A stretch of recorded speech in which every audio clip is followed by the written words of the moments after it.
പൊതുസമൂഹത്തിന് കൊടുക്കുക. ഇനി എനിക്ക് ഈ ജവാദിനോട് ഒരു കാര്യം ചോദിക്കാനുണ്ട്. RSSന്റെ മതരാഷ്ട്രവാദം അത് പൊളിറ്റിക്കലാണെന്ന് താങ്കൾ പറഞ്ഞു. അത് എവിടത്തെ പൊളിറ്റിക്കലാ? RSSന്റെ മതരാഷ്ട്രവാദം പൊളിറ്റിക്കലാണോ?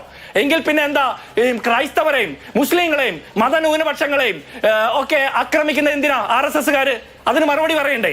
നിങ്ങൾ ഈ നോർത്ത് ഇന്ത്യയിൽ ആക്രമിക്കപ്പെടുന്ന മുസ്ലിങ്ങളെ എന്തിന്റെ പേരിൽ? ഭക്ഷണത്തിന്റെയും വസ്ത്രത്തിന്റെയും ഭാഷയുടെയും വിശ്വാസത്തിന്റെയും ദൈവത്തിന്റെയും ഒക്കെ പേരിൽ ആക്രമിക്കുന്നത് RSSകാര്. അവരുടെ പൊളിറ്റിക്കൽ ആയിട്ടുള്ള മതരാഷ്ട്രവാദമാണെങ്കിൽ അവിടെ പോയി ഒന്ന് പ്രവർത്തിക്കണം ജവാദെ. എന്നിട്ട് വേണം RSSന് പൊളിറ്റിക്കൽ ആയിട്ടുള്ള മതരാഷ്ട്രവാദമാണെന്നുള്ള ആ ലേബലും അഡ്രസ്സും കൊടുക്കാൻ. താങ്കൾക്ക് നാണമല്ലേ? താങ്കൾ പറയുന്നത് സംഘപരിവാറിന്റെ രാഷ്ട്രീയ.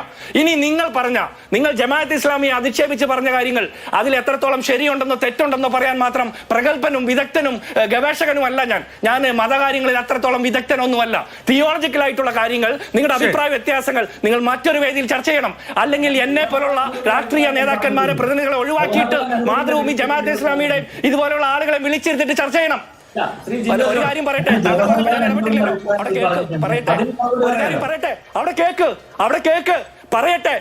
അവിടെ പറയട്ടെ, കേക്ക്, അവിടെ ഇരിക്കേ. താങ്കൾ പറഞ്ഞ കേട്ടില്ലേ? ഇനി ഞാൻ പറയട്ടെ. ഈ ജമാഅത്ത് ഇസ്ലാമിയുടെ ഹിസ്റ്ററി താങ്കൾ പറഞ്ഞു. ജവഹർലാൽ നെഹ്റുവിന്റെ കാലത്തെ 10, 40, 50 കൊല്ലം കാലത്തെ മുമ്പത്തെ കാലമൊക്കെ പറഞ്ഞല്ലോ. അവർ പിണറായി വിജയന്റെ പാർട്ടിയെ പിന്തുണച്ചിരുന്നു. പിണറായി വിജയന്റെ CPM-നെ പിന്തുണച്ചിരുന്നു. ജവാദ് എവിടെയായിരുന്നു? ജവാദ് ചോദിച്ചിട്ടുണ്ടോ ഇതിനെ കുറിച്ച്? ജമാഅത്തെ ഇസ്ലാമിയുടെ പിന്തുണ വാങ്ങിയിട്ട് അധികാരത്തിലെത്തിയ പിണറായി വിജയനോട് ഉളുപ്പുണ്ടോ എന്ന് ചോദിക്കാൻ താങ്കൾക്ക് ആർജവമുണ്ടോ? ജവാദ് എവിടെയായിരുന്നു? ജവാദ് ഇത്രയും വർഷം ജവാദ് എവിടെയായിരുന്നു? RSSനെതിരെ പോരാടാൻ ഈ ജമാഅത്തെ ഇസ്ലാമി മതരാഷ്ട്രവാദം പറഞ്ഞു എന്ന് നിങ്ങൾ പറയുന്ന കാലത്ത് പിണറായി വിജയന്റെ പാർട്ടിയെ പിന്തുണച്ചപ്പോ താങ്കൾ എവിടെയായിരുന്നു? താങ്കളുടെ ആക്ടിവിസം എവിടെയായിരുന്നു? താങ്കളെ ഈ ലെവൽ പ്ലേയിങ് ഫീൽഡ് ഇല്ലാത്തടത്ത് വന്നിട്ട് ഗോൾ അടിച്ച് കളിക്കല്ലേ? താങ്കൾക്കെതിരെ പറയാൻ ജമാഅത്ത് ഇസ്ലാമിക്കാർ ഇല്ലാത്തടത്ത് താങ്കൾക്ക് മറുപടി പറയേണ്ടത് കോൺഗ്രസിന്റെ ലീഗിന്റെ ഉത്തരവാദിത്വമല്ല. പക്ഷേ ഒരു കാര്യം പറയണം, ഈ ലെവൽ പ്ലേയിങ് ഫീൽഡ് ഇല്ലാത്തടത്ത് വന്ന് ബോൾ അടിച്ച് കളിക്കുന്നത് അത്ര മിടുക്കല്ല ജവാദെ. താങ്കൾ പറയുന്നത് പിണറായി വിജയന് വേണ്ടിയാണെന്നുള്ള കാര്യത്തിൽ ഒരു തർക്കവുമില്ല. 9.5 വർഷമായിട്ട് കേരളത്തിലെ പോലീസ്, ആഭ്യന്തര വകുപ്പ് RSSന് അടിമ വേല ചെയ്യുന്നതിനെ കുറിച്ച് ഒരു അക്ഷരം പറയാൻ നാവ് ഉയർത്താൻ പറ്റാത്ത സുന്നി ആക്ടിവിസ്റ്റ് ആണ് പോലും. നാണമില്ലേ ഇത്ര വർത്തമാനം പറയാനായിട്ട്?